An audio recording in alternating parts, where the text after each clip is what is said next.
வீட்டில் பூஜை அறையில் எப்பொழுதுமே தண்ணீரை நம்ம பயன்படுத்துவோம்.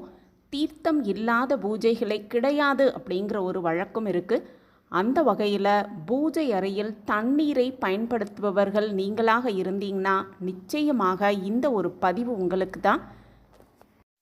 செல்வம் பெருகணும் அப்படின்னாலும் பண மழை பொழியணும் அப்படின்னாலும் வைக்கும் தண்ணீரில் இந்த ஒரு பொருளை சேர்த்தாலே போதும் செல்வம் பெருகும் அப்படிங்கிறத பற்றி இந்த பதிவில் நம்ம தெரிஞ்சுக்கலாம்.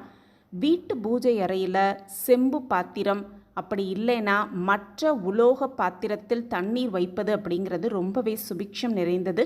இதில் இரும்பு பாத்திரம், எவர் சில்வர் பாத்திரம், இந்த பாத்திரத்தில் தண்ணீரை வைப்பது அப்படிங்கிறது தவிர்க்க வேண்டிய விஷயம். குறிப்பாக செம்பு பாத்திரத்தில் வைப்பது அப்படிங்கிறது ரொம்பவே சிறப்பான ஒரு விஷயம். அந்த தண்ணீரை தினமுமே மாற்றி புதிய தண்ணீர் வைக்க வேண்டும் அப்படிங்கிற ஒரு பழக்கம் இருக்குது. வீட்டின் ஒவ்வொரு மூலையிலும் அந்த பூஜையில் பயன்படுத்த அந்த தண்ணீரை தெளிப்பார்கள் அப்படின்னும், இப்படி பூஜையில் பயன்படுத்திய நீரை வீட்டில் தெளித்தோன்னா நேர்மறை ஆற்றல் கிடைக்கும் அப்படிங்கிறது நம்பிக்கை. அப்படி நம் வீட்டு பூஜை அறையில் தினமுமே இறைவனுக்கு தண்ணீர் வைக்கும் பழக்கம் நம்மகிட்ட இருந்ததுன்னா நிச்சயமாக இந்த பதிவை முழுமையாக கேளுங்க. செம்பு பாத்திரங்கள் தண்ணீரை வைப்பதற்கான ரொம்ப ரொம்ப புனிதமான உலோகமாகவே சொல்லப்பட்டிருக்கு. வீட்டு பூஜை அறையில் செம்பு பாத்திரத்தில் தண்ணீர் வைப்பது வீட்டின் முன்னேற்றத்திற்கு காரணமாக இருக்கும் அப்படின்னும் நம்பப்படுது.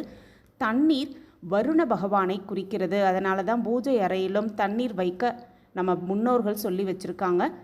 அது மட்டுமல்ல, இறைவனுக்கு ஆராத்தி எடுத்த பின்னர், அதாவது நெய்வேத்தியமாக பிரசாதம் வைத்து ஆராத்தி எடுத்த பின்னர் தண்ணீரை வைத்து அந்த பிரசாதத்தை நெய்வேத்தியம் இறைவனுக்காக கொடுப்பது அப்படிங்கிறது தான் வழிபாட்டு முழுமையடையும் அப்படிங்கிறதும் சொல்லப்பட்டிருக்கு.